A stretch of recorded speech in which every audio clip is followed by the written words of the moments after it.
बस बहुत हुआ, अब मैं थक चुकी हूँ। ऐसे मैं कब तक ऐसे ही अपने सर पर ये दुपट्टा लेकर बैठी रहूंगी।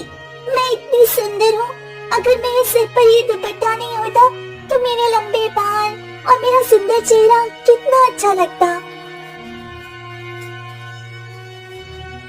लीना, इस दुपट्टे में तुम्हारी सुंदरता को 4 चांद लग जाते हैं। जरा एक बार खुद को अच्छे से देखो जरा। इरावती ने बड़े प्यार से लीना के सिर पर दुपट्टा ठीक किया। माँ, मुझे जाने दीजिए, मेरी सहेलियाँ मेरा इंतजार कर रही होंगी। फिर लीना अपनी सहेलियों के साथ पानी लेने तालाब की ओर चल पड़ी। उसके सिर पर दुपट्टा था, लेकिन उसकी चाल में एक अलग ही गरिमा थी।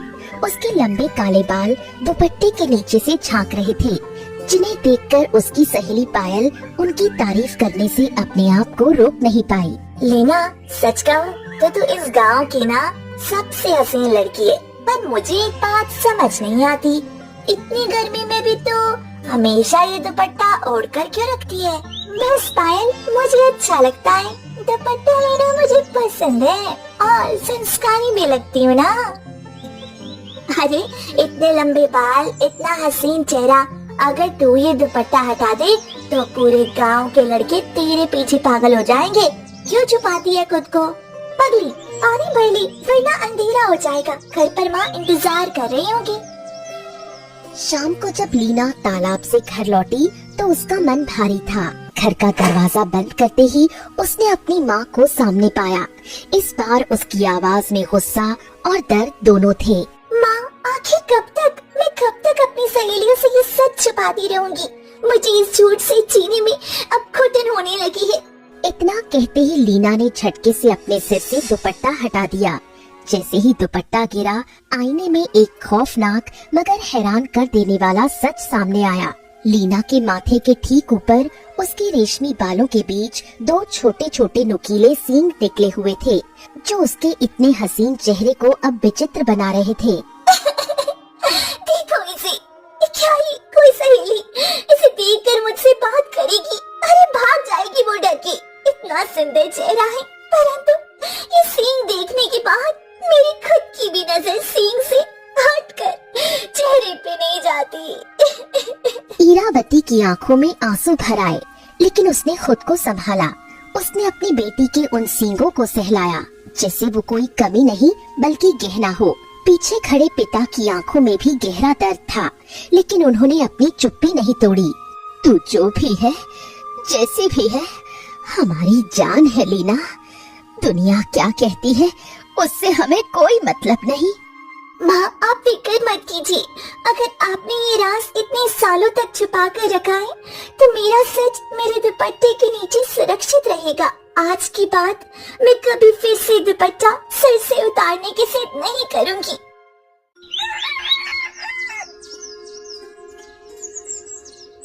सुबह लीना अपनी सहेलियों के साथ गांव के रास्ते से गुजर रही थी। तभी उसकी नजर रास्ते के किनारे एक विशाल जामुन के पेड़ पर पड़ी। वहाँ एक लड़का बड़ी फुर्ती से ऊपर चढ़ रहा था, लेकिन अचानक उसका पैर फिसला और वो धड़ाम से नीचे आ गिरा। अरे इतनी बड़ी उम्र हो गई और अभी तक जामुन चुराने की आदत नहीं गई। इस उम्र में कौन बंदरों की तरह पेड़ पर चढ़ता है? चलो लीना, इसे यहीं अपनी चोट सहलाने दो। अरे रे रे रे रे, मेरी मदद करो, कोई मेरी मदद करो। अरे रे, बहुत तकलीफ हो रही है। अरे तुम लोग देख क्या रही हो? अपना हाथ दो मुझे उठने के लिए, मुझसे नहीं उठा जा रहा। अरे रे रे रे रे रे रे रे। अरे तो फिर बंदर जैसे पेड़ पर चढ़ने से पहले सोचना चाहिए था ना। हम लोग कोई तुम्हारे नौकर नहीं है, समझ गए ना? पायल और दूसरी सहेलियां मजाक उड़ाते हुए आगे बढ़ गई, लेकिन लीना वहीं रुक गई। उसने देखा कि लड़का दर्द से करहा रहा था। लीना उसके पास गई और मदद के लिए अपना हाथ बढ़ाया। तुम्हें बहुत चोट आई है, क्या तुम खड़ी हो सकती हो? लगता है पाँव में मोच आ गई है, धीरे से उठने की कोशिश करो।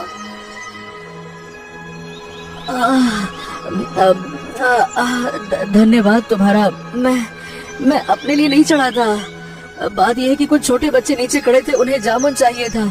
मैंने सोचा अगर वो ऊपर चढ़ेंगे तो उन्हें चोट लग सकती है, इसीलिए मैंने उन्हें घर भेज दिया और जामुन लाने का वादा कर दिया। अब खुद चोट अपने सर ले ली। चलो ये तो अच्छा हुआ किसी बच्चे को चोट नहीं लगी।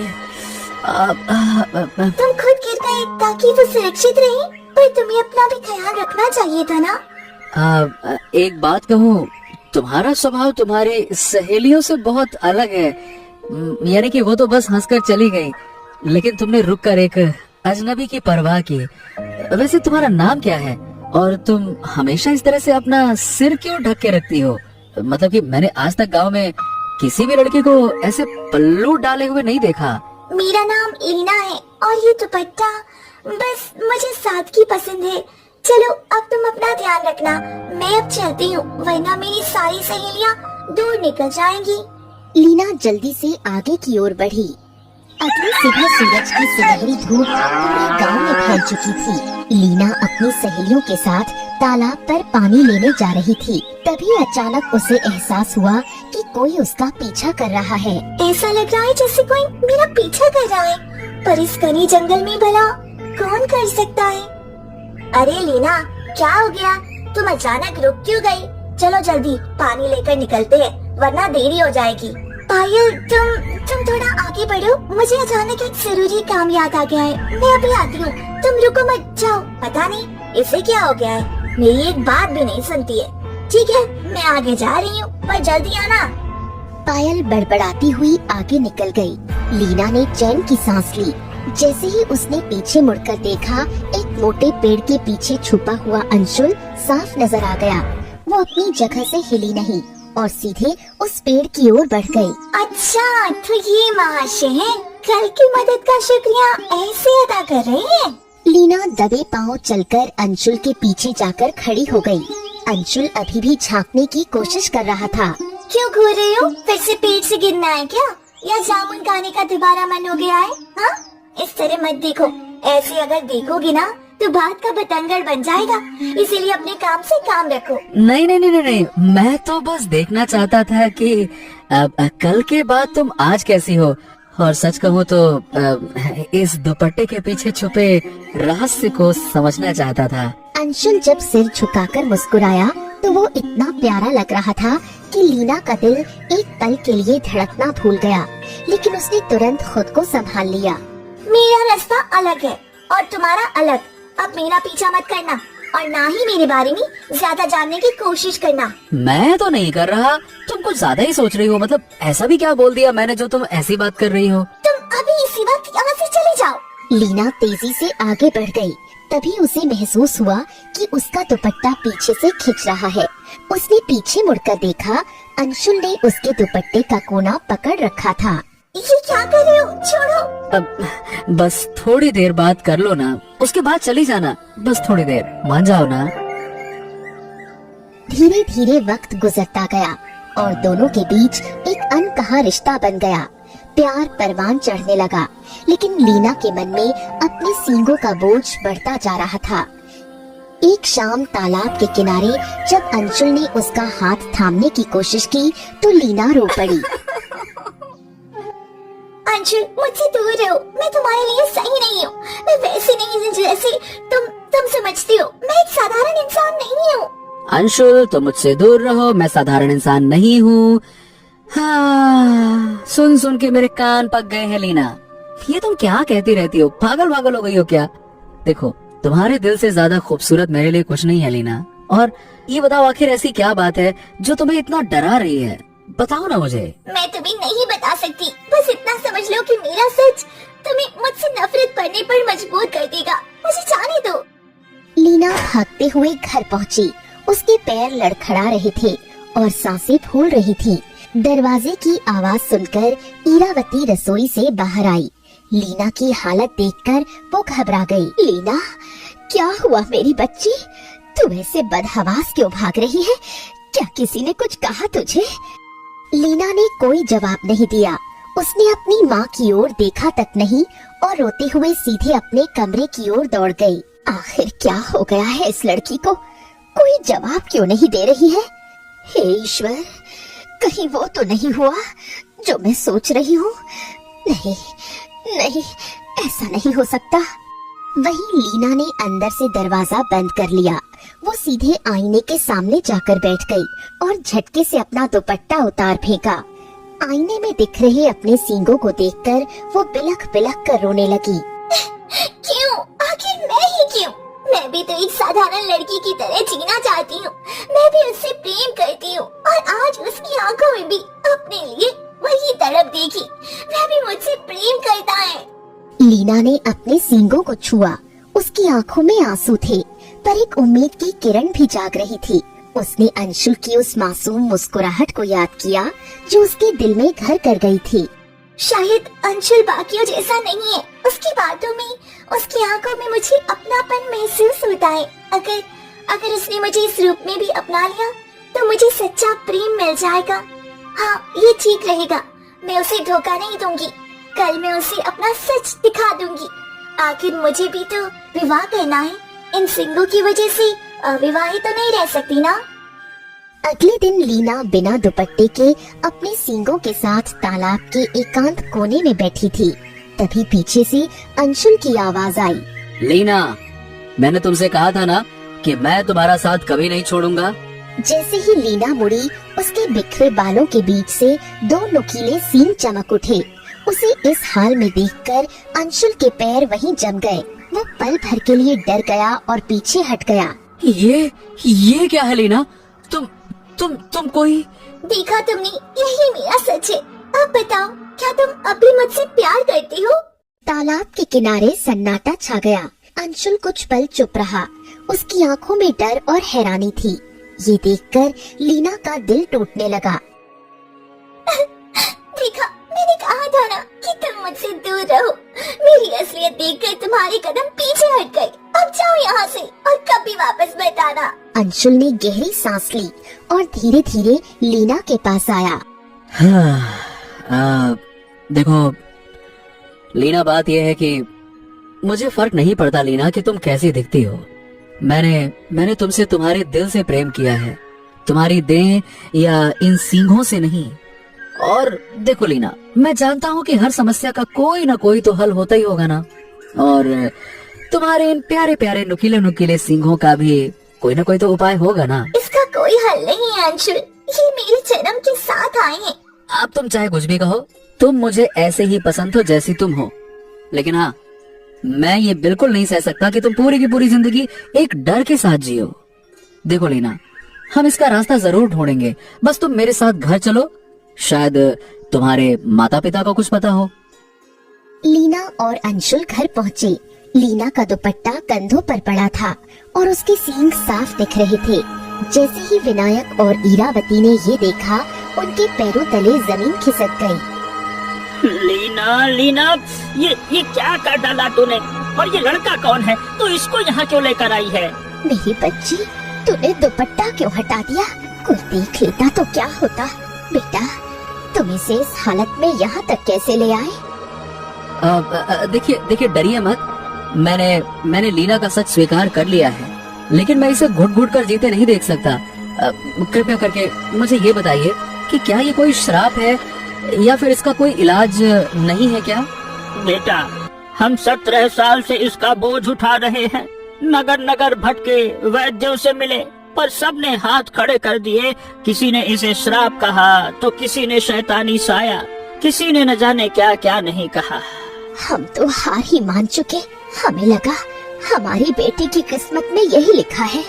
नहीं काकी नहीं, हर अंधेरे के बाद सवेरा जरूर होता है। क्या सच में कोई रास्ता नहीं है जो इस मुसीबत को खत्म कर सके? एक भी उम्मीद की किरण नहीं है, सोचिए ना। हाँ बेटा, बस एक ही आस बची है। पहाड़ों के उस पार एक गुफा में ज्ञानी बाबा रहते हैं। कहते हैं उनके पास हर रहस्य की चाबी है। लेकिन बेटा, रास्ता बहुत कठिन है। रास्ता चाहे जितना भी मुश्किल हो, मैं लीना को लेकर वहाँ जाऊंगा और आप बस हमारे साथ चलिए। फिर विनायक और इरावती ने एक दूसरे की ओर देखा और हिम्मत जुटाकर इस कठिन सफर के लिए तैयार हो गए।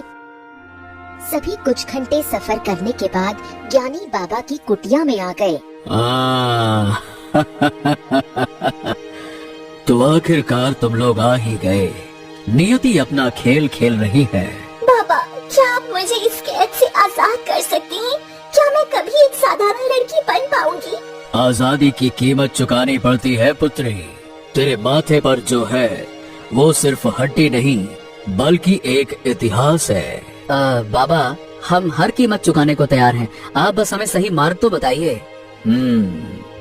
मार्ग करपेल द्वार से होकर जाता है। 3 दिन का सफर है, 3 रातों का सन्नाटा। अगर इस दौरान किसी के मुंह से एक भी शब्द निकला तो तुम्हारे साथ क्या होगा ये मैं भी नहीं जानता। अपनी बेटी के लिए हम अपनी जुबान पर पत्थर रख लेंगे बाबा, एक शब्द नहीं बोलेंगे। बस आप हमें उस द्वार तक पहुंचा दीजिए, बस। फिर चारों ने उस रहस्यमयी मार्ग पर कदम रखा। चारों ओर घना कोहरा फैला था और हवा में एक भारी सन्नाटा छाया हुआ था। नियम सख्त था, 3 दिन और 3 रातें बिना एक शब्द बोले चलना था। भूख, प्यास और थकान ने सबका बुरा हाल कर दिया था, पर मंजिल की चाह में वो आगे बढ़ते रहे। तीसरे दिन की शाम को जब सामने दूसरा विशाल पत्थर का द्वार दिखाई दिया तो इरावती का सब्र टूट गया। शुक्र है ईश्वर का, मेरे तो घुटने दुख गए थे चलते चलते। चलो अब तो किनारे लग गए। इरावती के मुंह से शब्द निकलते ही जोरदार गर्जना हुई। आसमान में बिजली कड़की और एक तेज झटका लगा और आंखों के सामने अंधेरा छा गया। जब सबकी आंखें खुली तो वो उसी जगह खड़े थे जहाँ से 3 दिन पहले यात्रा शुरू हुई थी। सारी मेहनत मिट्टी में मिल चुकी थी। मैंने कहा था माँ, ये सब बेकार है। अब मैं दोबारा उस नर्क जैसे रास्ते पर नहीं जाऊंगी। मुझे कोई इलाज नहीं चाहिए। मैं इन सिंहों के साथ जी लूंगी। ए बेटी शांत हो जा, बेटी शांत हो जा। तेरी माँ की एक छोटी सी चूक ने सब कुछ बिगाड़ दिया। पर बेटा, अब हमारे शरीर में दोबारा उतनी ताकत नहीं बची है। नहीं नहीं नहीं नहीं, हम हार नहीं मान सकते। लीना, एक बार फिर से मुझ पर भरोसा करो। इस बार मैं तुम्हारे साथ रहूंगा और कोई एक शब्द भी नहीं बोलेगा, एक शब्द भी नहीं। मुझे माफ कर दो बेटी, मेरी एक छोटी सी गलती की वजह से तुम सबकी मेहनत बेकार चली गई। मुझे अपना सब्र नहीं छोड़ना चाहिए था। मैं बस बहुत थक गई थी, मुझे माफ कर दो। इरावती, तुमने ये क्या कर दिया? अब दोबारा उस रास्ते पर जाने की हिम्मत मुझ में नहीं है भाई, नहीं है। नहीं काकी, आप अपने आप को दोष मत दीजिए। गलती इंसान से ही होती है। अब इतनी लंबी यात्रा और थकान में धैर्य खो जाना स्वाभाविक सी बात है, कोई बात नहीं। पर इसका मतलब ये नहीं है कि हम हार मान लें। हमें फिर से हिम्मत जुटानी होगी और पहले से ज्यादा संयम रखना होगा। बोलो लीना, ठीक है ना? ठीक है अंशुल, अगर तुम मेरा साथ देती हो और मुझ पर भरोसा रखती हो तो मैं तुम्हारे लिए ये सब करने को दोबारा तैयार हूँ। माँ, आप रोना बंद कीजिए, इस बार हम सफल जरूर होंगे। अंशुल की दृढ़ता ने सबके बुझते मन में फिर से जान फूंक दी। मैं भी अब हिम्मत नहीं हारूंगी। चलो चलते हैं, इस बार हम कोई गलती नहीं दोहराएंगे। फिर सभी बिना एक शब्द बोले दोबारा धुंध भरे कारपेल द्वार के भीतर प्रवेश कर गए। वो द्वार पार कर दूसरी दुनिया में पहुंच गए। वहाँ का नजारा देखकर सबके होश उड़ गए। लीना के सिर पर वो सींग वैसे ही मौजूद थे। देखा अंशुल, कुछ भी नहीं बदला। इतनी तकलीफ, इतनी प्यास और इतनी खामोशी सब व्यर्थ गई। मेरे सींग अब भी वैसे ही हैं। ज्ञानी बाबा ने हमें धोखा दिया। यहाँ तो सिर्फ सन्नाटा और वीरान वादियाँ है। हमारा भरोसा टूट गया। हाँ, लगता है अब हमें वापस लौटना होगा। अब कुछ नहीं हो सकता। लीना, सब्र रखो, चलो चलते हैं, चलो। तभी अचानक हवा का रुख बदला। सामने से काले रंग का विशाल लिबास पहने एक भव्य औरत आती दिखाई दी। उसके सिर पर लीना से भी बड़े और काले सींग थे। उसके साथ एक बेहद सुंदर लड़की थी जिसका चेहरा पूरी तरह इंसानी था और सिर पर कोई सींग नहीं थे। ये क्या है? हमने ऐसा इंसान तो आज तक नहीं देखा। ये कौन है? इस पवित्र भूमि पर आकर तुम लोग भरोसे की बात करते हो, विश्वास आँखों से नहीं आत्मा से देखा जाता है। तुम यहाँ तक पहुँचे, ये तुम्हारे साहस का प्रमाण है, पर तुम्हारी शंका तुम्हारी कमजोरी है। आप कौन है? हमने तो सुना था कि यहाँ आते ही सब ठीक हो जाएगा। फिर हमारी बेटी के सींग क्यों नहीं गए? वो अब भी वैसे ही क्यों है? मेरा नाम शूलिनी है। मैं एक विचित्र जाति से हूँ। जिसे तुम श्राप समझ रहे हो, वो हमारी जाति का गौरव है, हमारी पहचान है। गौरव? अरे एक मासूम लड़की के लिए ये कोई गौरव नहीं है, ये बोझ है, बोझ। क्या आप समझ सकती हैं कि इसे समाज से छिपकर जीने में क्या क्या सहना पड़ा? आप ये बताइए, क्या आप इसे ठीक नहीं कर सकती? ये कोई बीमारी नहीं है जिसे ठीक किया जाए युवक। ये हमारी जाति की शक्ति है, जो हर तीसरी पीढ़ी में एक कन्या को मिलती है। ये दिव्य अंश है। तो लीना का इससे क्या संबंध है? क्योंकि लीना साधारण नहीं है, वो इस लोक की उत्तराधिकारी है। उसके माथे के ये सींग उसकी जीत का प्रतीक है, हार का नहीं। वो यहाँ राज करने के लिए जन्मी है। उत्तराधिकारी? पर मैं तो एक साधारण गांव की लड़की हूँ। मेरा परिवार, मेरा गांव, सब वही है। मुझे ये शक्ति नहीं, सब वही है। मुझे ये शक्ति नहीं चाहिए। जो खून में है उसे नकारा नहीं जा सकता लीना। तुम इस धरती का हिस्सा हो। कुछ भी हो जाए, हम अपनी बेटी तुम्हें नहीं देंगे। हाँ, ये हमारी बेटी है, चाहे इसमें कितनी भी शक्ति हो, हम इसे नहीं छोड़ सकते। ये मेरी बेटी है और हमेशा मेरी ही रहेगी। विनायक, इरावती, जिसे तुम अपनी बेटी समझते रहे, वो मेरी अमानत थी। 17 साल पहले मैंने ही उसे तुम्हारे आंगन में छोड़ा था, और जो मेरे पास है वो तुम्हारी पुत्री है। क्या? लीना हमारी संतान नहीं? अरे आपने ऐसा क्यों किया? क्योंकि मेरी जाति के लोग केवल शक्तिशाली हैं, चतुर नहीं। मैं चाहती थी कि मेरी बेटी इंसानों के बीच रहकर बुद्धि और चालाकी सीखे, ताकि वो हमारे कबीले के उन दुश्मनों और खतरों का सामना कर सके जो केवल ताकत से नहीं जीते जा सकते। और देखो, आज मेरा मकसद पूरा हुआ। लीना के पास मेरी शक्ति है और तुम लोगों की दी हुई बुद्धि नहीं। लीना हमारी जान है, हमने उसे पाला है। अब वक्त आ गया है, लीना अपनी असली माँ के पास आ जा। अब तुझे इस कबीले की रानी बनना है। नहीं शूलिनी जी, मैं उसके साथ नहीं जा सकती। 17 साल तक इन्होंने मुझे अपनी कोख से जन्म देकर बेटे की तरह प्यार दिया है। मेरे लिए ये मेरे माता पिता हैं। मेरा संसार इसी गांव और इन्हीं लोगों में है। तू अपनी सगी माँ को ठुकरा रही है, और तू कोयल, जा अपने असली माता पिता के पास जा। तू तो साधारण है, मेरे किसी काम की नहीं। शूलिनी ने उस साधारण लड़की कोयल को धक्का दिया, जिसे उसने अपनी बेटी बनाकर पाला था। कोयल कांप रही थी, पर वो विनायक और इरावती की ओर नहीं बढ़ी। वो दौड़कर वापस शूलिनी के पैरों में बैठ गई। नहीं माँ, आप मुझे खुद से दूर मत कीजिए। भले ही मैं साधारण हूँ, पर आपने ही मुझे अपनी ममता की छाई दी है। आप ही मेरी असली माँ है। मूर्ख लड़की, हट यहाँ से। देख, तेरे असली माँ बाप वहाँ खड़े हैं, जा उनके पास। मैं कहीं नहीं जाऊंगी, चाहे आप मुझे मार डालो या श्राप दे दो, मैं आपकी ही बेटी बनकर रहूंगी। शूलिनी का कलेजा कांप उठा। देखिए शूलिनी जी, ममता किसी खून के रिश्ते की मोहताज नहीं होती है। लीना आपकी बेटी है, पर उसका दिल इनके पास है। और कोयल आपकी नहीं है, पर उसकी रूह आपसे जुड़ी है। शूलिनी की डरावनी और बड़ी बड़ी आँखों में अचानक आंसू छलक आए। मुझे क्या हो रहा है? मेरी अपनी बेटी मुझे मिल रही है, फिर मेरी आँखों में ये आंसू क्यों? नहीं, ऐसा नहीं हो सकता। इस इंसानी बच्चे के लिए मेरे दिल में इतनी हमदर्दी क्यों जाग रही है? अपनी ममता को कमजोर पड़ते देख शूलिनी ने तुरंत अपनी आंखें बंद कर ली, ताकि कोई उसकी बेबसी न देख सके। ले जाओ इसे, ले जाओ यहाँ से।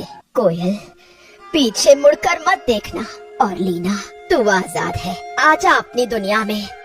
कोयल अपने असली माँ बाप की ओर 2 कदम बढ़ी ही थी कि अचानक उसके पांव ठिठक गए। उसने पीछे मुड़कर शूलिनी की ओर देखा, जो अपनी नम आंखें छुपाने की कोशिश कर रही थी।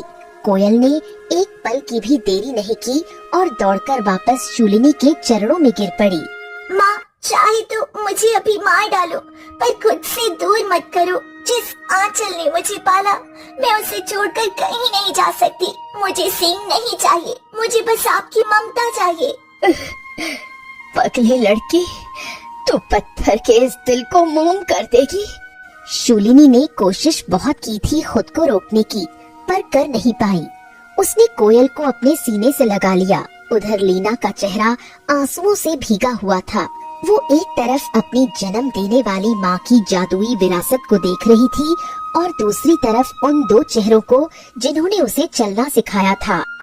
माँ, भले ही मेरी रगों में आपका खून दौड़ रहा है, पर इन 17 सालों में मेरा रोम रोम विनायक बाबा और इरावती माँ के प्यार में सींचा गया है। मैं इस शक्ति और इस लोक का मुंह कैसे कर लूं? लीना, यहाँ तो रानी बनकर रहेगी। क्या तू साधारण जीवन के लिए ये साम्राज्य छोड़ देगी?